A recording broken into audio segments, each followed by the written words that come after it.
የዚህ መንግስት ተባባሪ የሆናችሁ ምዕመናንን እያስጨረሳችሁ ነው። እስከ መቼ ሻማ ታበራላችሁ? ስንት ዓመት ነው ሻማ የምታበሩት? አስቀምጠህ ስንት ዓመት ሻማ ታበራላችሁ? ለእናንተስ ለህሊናችሁ አትቆረቁራችሁም ወይ? የሚፈሰው የንጹሐን ደም እስከ መቼ? እሳቸው እንደ ማንኛውም ክርስቲያን ናቸው።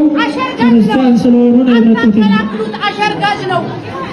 ከቁመታቸው በላይ የሚያክል ውስኪ ይዘው ለሽምግልና ብሄዱ ጳጳሳት ዛሬ የብልጽግና ኪስ እየሞሉ ወገኖቻችንን እያስጨረሱ ነው። ይህን እንደፈለጋችሁ ተናገሩ።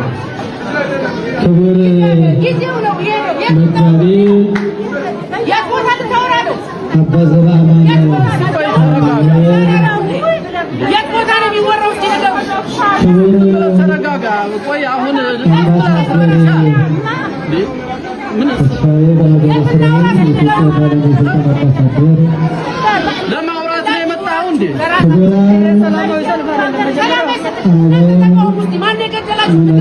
አንተ ነህ እንዳንተ ያለው ነው። አንተ እንዳንተ ያለው አንተ አሾፍራይ ያለ በመጸለይ የመጣ ነው። እግዚአብሔርን ለማመስገን የመጣ ነው። ከዚህ ያለፈ አጀንዳ ያለው ሰው